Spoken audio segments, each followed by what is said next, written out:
কাকা তাহলে আস্তে বেশি গাড়ি জোরে চালাবি না আস্তে চালাবি না বেরো মা তাহলে আসি বেরোলাম হ্যাঁ চলো। বন্ধুরা তোমরা কম বেশি অনেকেই জানো 2-3 দিন ধরে কিন্তু আমার বাবার শরীরটা কিন্তু ভালো নেই। একটু আগে আমি বাড়ি গেছিলাম। তোমরা কম বেশি অনেকেই জানো যে আমি আমার নিজের পুরনো বাড়ি থেকে অনেকটা দূরে থাকি, মানে আকাইপুরে। তো একটু আগে আমি বাড়ি গেছিলাম একটা দরকারে, যেয়ে দেখি আমার বাবার শরীরটা এতটাই খারাপ, মানে এতটাই খারাপ তোমাদের আর বলবো, তোমরা দেখলে সেটা বুঝতে পারবে। তো আমার মনে হলো, পূজার মনে হলো কি আমাদের এখনই বাবাকে নিয়ে হসপিটালে যাওয়া উচিত।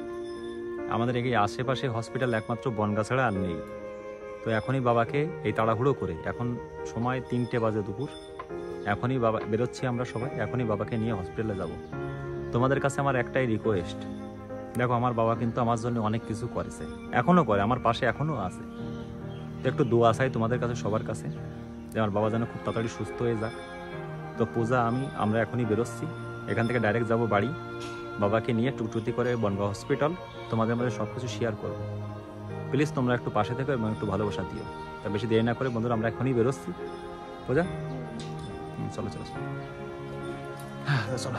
এখন আমরা এখান থেকে অ্যারিনাকে সাথে করে নিয়ে যাচ্ছি না, অ্যারিনাকে মা বাড়ি রেখে যাবো, কারণ অ্যারিনাকে ছোটো হতো, ওদের হসপিটাল নিয়ে যেতে পারছি না।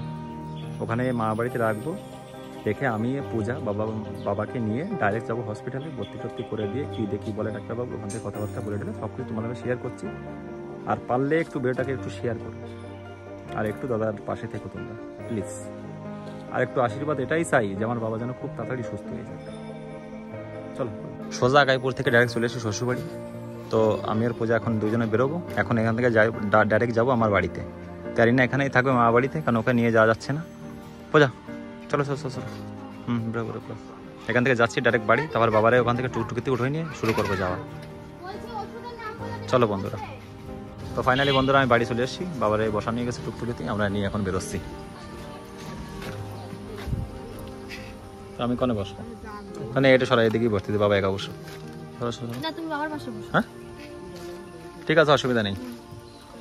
কাকা তাহলে আস্তে বেশি গাড়ি জোরে চালাবি না আস্তে চালাবি না বেরো মা তাহলে আসি বেরোলাম হ্যাঁ চলো না বেরো চল। তা বেরিয়ে গেলাম আমরা বন্ধুরা। চল যে আমি সবকিছু তোমাদের মধ্যে শেয়ার করছি, কোথায় যাচ্ছে কি বৃত্তান্ত সবকিছু শেয়ার করছি। চলো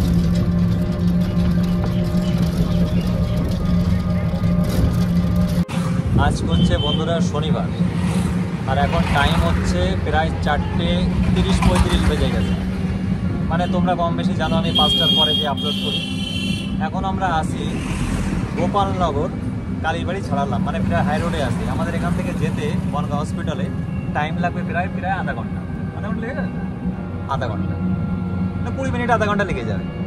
তা বন্ধুরা তোমাদের তো সব কিছু আমি তুলে বললাম।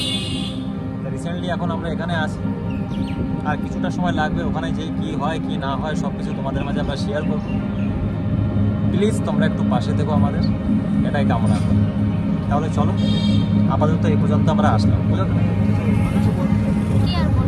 খারাপ লাগছে, বাবার এরকম আচানক শরীরটা অনেকদিন ধরে খারাপ ছিল, আজকে একটু বেশি খারাপ, এর জন্য নিয়ে যাচ্ছি। মা তো প্রথমে বারণ করছিল, মার কাছে অতটা প্রবলেম মনে হচ্ছে না, কিন্তু তোমার দাদা ভাই যেটুখানি ডাক্তারি সম্পর্কে একটু নলেজ আছে সেরকম মনে করেই বাবাকে নিয়ে যাওয়া। আর এটা আশা করি তোমাদের জানানো উচিত ছিল না, কিন্তু আমি তোমাদের সব কিছু শেয়ার করি বলে তোমার দাদা ভাই বললো যে চলো একটু জানিয়ে দিও ওনাদেরকে, তাই তোমাদের কাছে শেয়ার করলাম। আর কিছু আমার বলার নেই, বাবার সামনে বসে আছে, তো ওখানে কী দেখি করি পরবর্তীতে তোমাদেরকে দেখি। চলো তাহলে চলো ওখানে গিয়ে তোমাদের মধ্যে সব শেয়ার করছি। লাভ ইউ গাইস, একটু দোয়া করো সবাই। আর